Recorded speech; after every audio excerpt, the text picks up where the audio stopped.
Welcome to ஜோலா kitchen.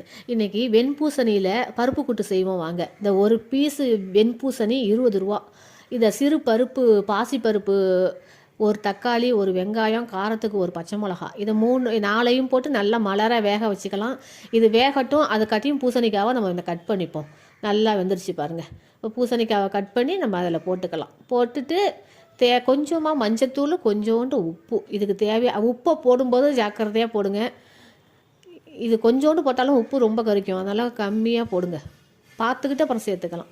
இப்போ இது வேகட்டும். அது கட்டியும் நம்ம அதுக்கு இடையில நம்ம தேங்காய் அரைச்சிப்போம். தேங்காய் ஒரு அரை மூடிக்கு கம்மியாகவே நான் துருவி வச்சுருக்கேன். கொஞ்சோண்டு ஜீரகம் சேர்த்து அதை அரைச்சிக்கலாம். வெஜிடேரியனுக்கு ஜீரகம் சேர்த்து அரைச்சோம்னா அவ்வளோ ஒரு டேஸ்ட்டாக இருக்கும். அதுவும் இந்த பருப்பு கூட்டுக்கு ஜீரகம் போட்டு அரைச்சி ஊற்றுனீங்கன்னா அவ்வளோ அருமையாக இருக்கும். இப்போ இதை அரைச்சி பருப்பு கூட்டு ரெடி ஆகிட்டு நல்லா மலர வெந்துருச்சு. அதோட சேர்த்துக்கலாம். சேர்த்துக்கிட்டு நல்லா கிளறி விட்டுட்டு ஒரு சின்னதாக ஒரு தாளிப்பு கொடுத்துருவோம். கடுகு, உளுத்தம்பருப்பு, காஞ்ச மிளகாய், கருவேப்பில்லை, இதெல்லாம் போட்டு இதை தாளித்து இதோட சேர்த்துப்போம்.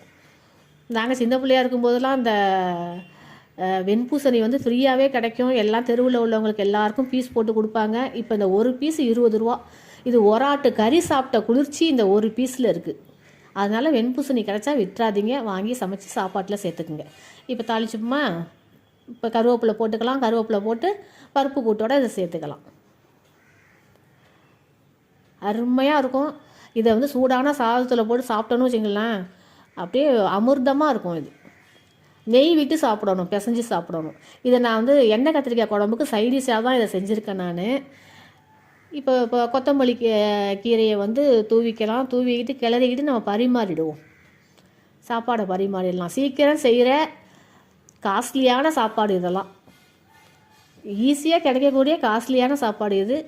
அவ்வளோ உடம்புக்கு நல்லது. இப்போ நான் சாதம் வச்சுருக்கேன், எண்ணெய் கத்திரிக்காய் குழம்பு வச்சுருக்கேன். அதுக்கு சைடிஷாக தான் இந்த வெண்பூசணி கூட்டு வச்சுருக்கேன். சூப்பராக இருக்கும். இதையும் போட்டு சாப்பிட்லாம், அதையும் போட்டு சாப்பிட்லாம். இந்த வீடியோ பிடிச்சிருந்தால் லைக் பண்ணுங்கள், ஷேர் பண்ணுங்கள், சப்ஸ்கிரைப் பண்ணுங்கள், செஞ்சு பாருங்கள். நன்றி.